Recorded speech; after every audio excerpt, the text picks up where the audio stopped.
Bismillahirrahmanirrahim. Kita lanjutkan materi mengenai representasi himpunan samar ya.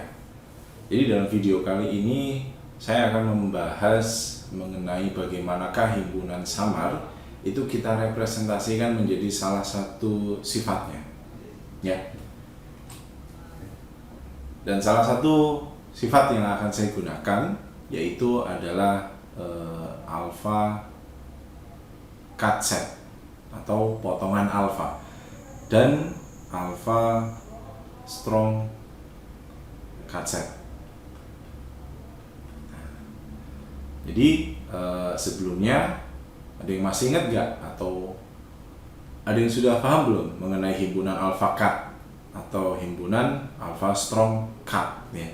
Jadi kalau dalam bahasa Indonesia namanya himpunan potongan alfa dan yang di bawah adalah himpunan potongan kuat alfa. Jadi kalau misalkan melihat dari beberapa literatur, ini penulisannya banyak sekali. Saya tuliskan alpha cut saja ya. Alpha cut adalah sebuah himpunan X, elemen dari fazinya, di mana mu a X-nya itu lebih besar sama dengan alfa. Ini yang dinamakan alpha cut. Ini boleh pakai tilde atau tidak ya.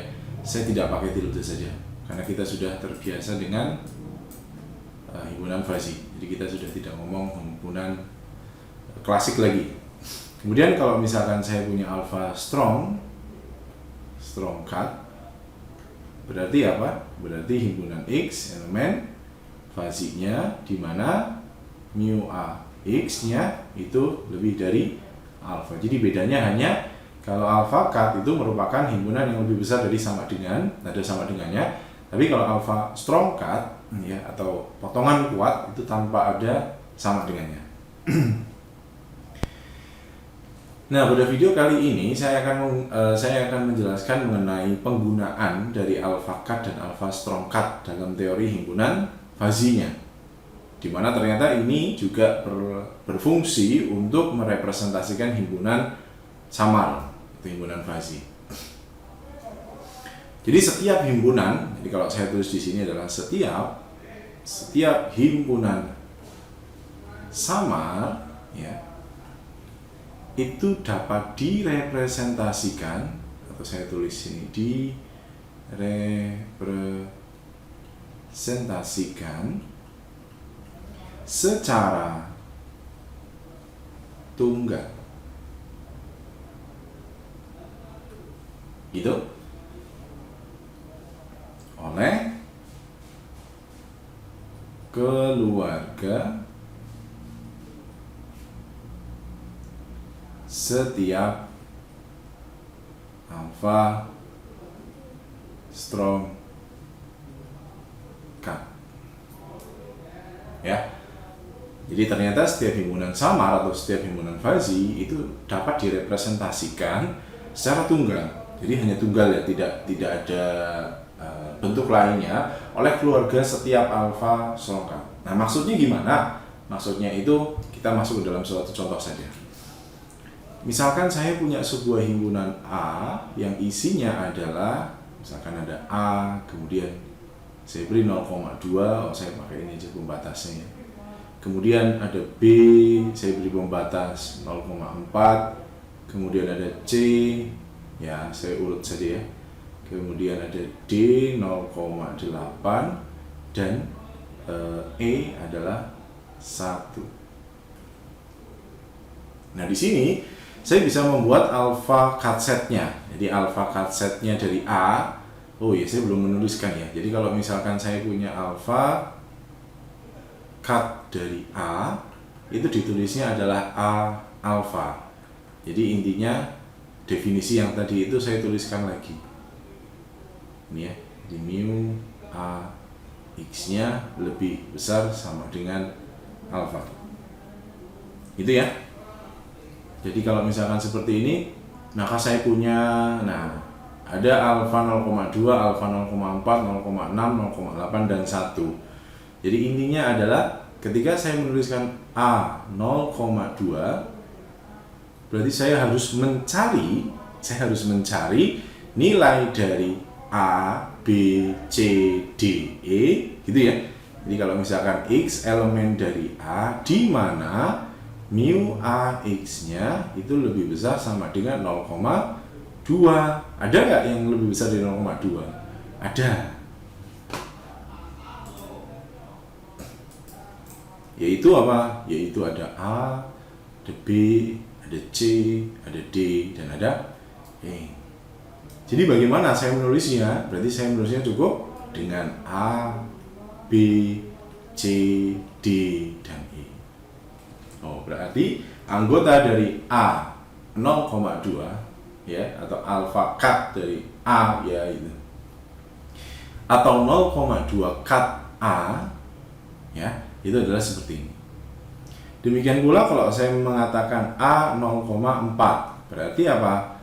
Berarti X elemen dari A di mana mu AX-nya ya lebih besar dari sama dengan 0,4.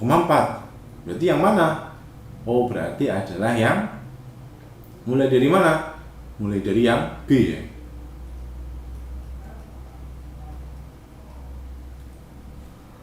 Demikian pula untuk A 0,6. Berarti secara langsung saya akan tuliskan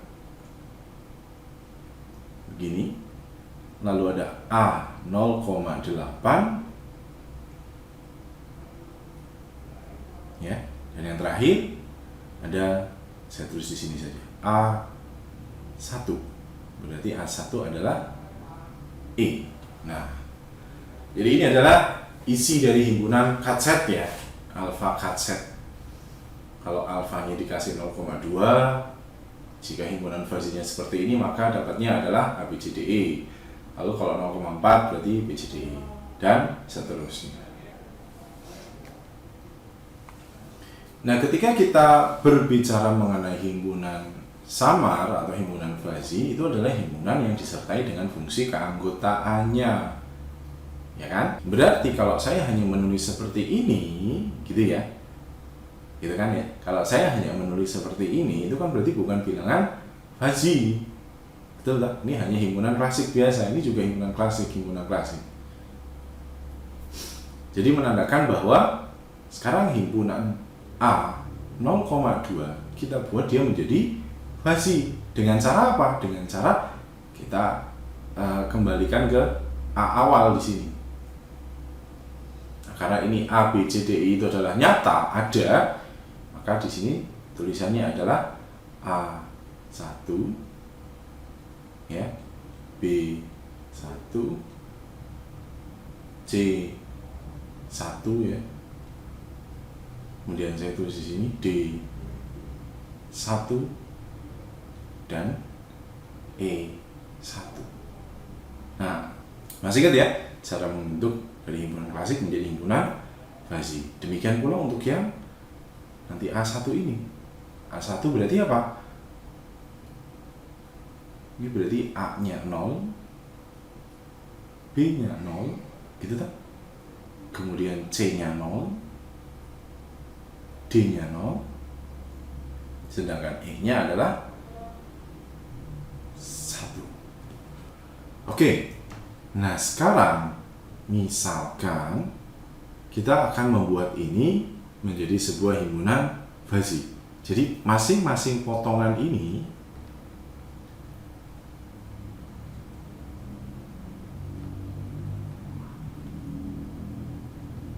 ya, yang tadi himpunan klasik, kemudian saya kasih derajat keanggotaan. Nah, di sini saya akan membuat menjadi himpunan fasi. Caranya gimana? Berarti kalau ada himpunan fasi, saya harus membentuk yang namanya mu-nya dulu. Jadi saya akan tentukan, saya akan membuat sebuah definisi ya, definisikan mu untuk A alfa. Gitu ya. Jadi kita harus mendefinisikan fungsi keanggotaan dari cut setnya X ya, cukup mudah, hanya tinggal alfa dikali mu AX, dah gitu aja. Jadi kalau misalkan ada yang mau tahu mu A 0,2 X, ya akan sama dengan 0,2 kali mu AX. Nah, berarti sekarang kita munculkan lagi. Kalau tadi A0,2 itu isinya adalah A1 gitu, kemudian B1, saya kasih ini, kemudian C1, lalu ada D1, dan yang terakhir E1. Nah, dengan adanya definisi mu A alpha X ini, dia menandakan bahwa berarti mu A 0,2 untuk elemen A itu sama saja dengan 0,2 untuk mu A besar A kecil. Jadi sama dengan berapa? 0,2 kali 1. Nah, ini kan 1. Berarti hasilnya adalah 0,2. Dan ini ternyata berlaku untuk semuanya juga. Jadi kalau 0,2 kali 1, 0,2 kali 1, 0,2 kali 1 semua, nanti di sini diperoleh bahwa A yaitu 0,2, kemudian B yaitu 0,2, ya. Jadi yang 1 diganti 0,2. Dan yang terakhir E 0,2. Nah, demikian pula untuk A yang selanjutnya. Misalkan saya akan pilih A 0,8 ya. Kalau 0,8 berarti kalau tidak salah tadi ini nggak ada, kemudian B-nya juga tidak ada ya. Lalu C-nya juga tidak ada, 2, 4, 6 lah. 8 itu mulai dari D dan E ya. Nah, jadi kalau 0,8 berarti gini. Nah, kemudian gimana berarti? Oh, berarti mu A 0,8 dari unsur A itu akan sama dengan 0,8 kalikan mu A dari unsur A. Berarti 0,8 kali 0 berarti sama dengan 0. Maka kalau dicoba semua elemen, dia menghasilkan A0, B0, lalu C juga 0, tapi yang satu berapa jadinya? 0,8 kali 1 berarti 0,8. Dan yang terakhir E adalah 0,8. Jadi secara umum kalau saya tuliskan ulang, maka saya peroleh seperti ini faktanya. Kalau A0,2 kita buat menjadi himpunan, kita buat menjadi bilangan Fuzzy, maka jadinya A 0,2 begitu, B 0,2, lalu C 0,2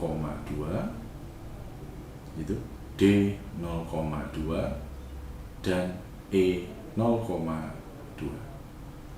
Demikian pula jika A 0,4 berarti yang A-nya adalah 0, kemudian yang B adalah 0,4, lalu yang C adalah 0,4, lalu yang D juga 0,4, sedangkan yang E sama.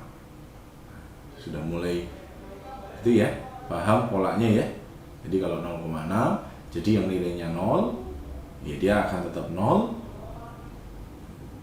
Tapi yang nilainya 1, dia akan menjadi sesuai dengan alfanya 0,6, D juga 0,6, dan yang terakhir E juga 0,6. Kemudian saya tuliskan semua saja supaya nanti ada bayangan ya.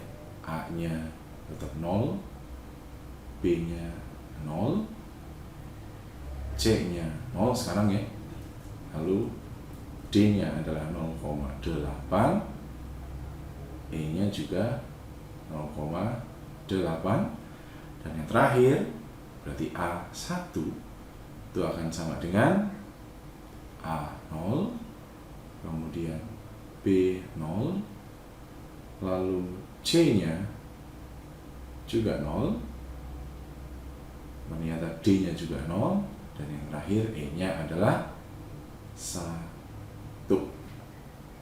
Dan apabila kita menggunakan operator ya, kita sudah mengenal operator ya kemarin ya.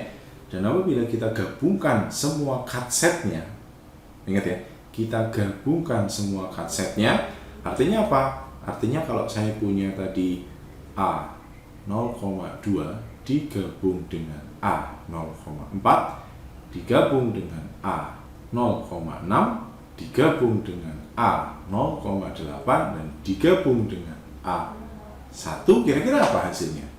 Ingat, kalau operator gabungan ini berarti operator isinya maksimum ya. Jadi maksimum antara ini, maksimum antara ini juga maksimum kan.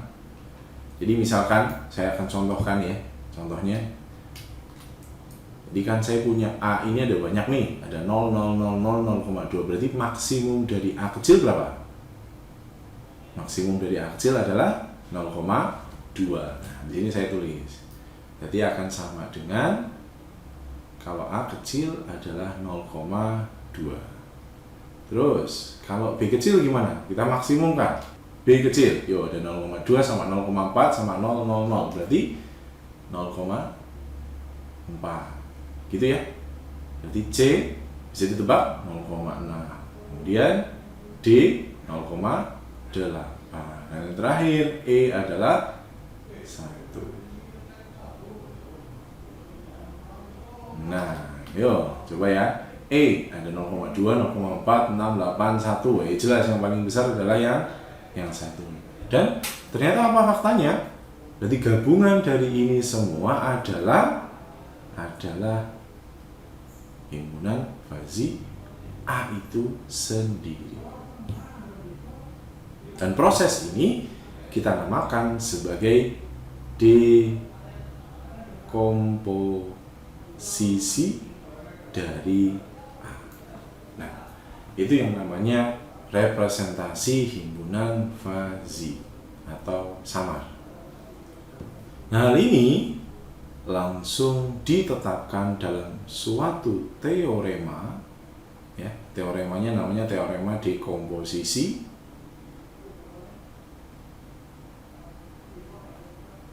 Teoremanya itu bunyinya begini.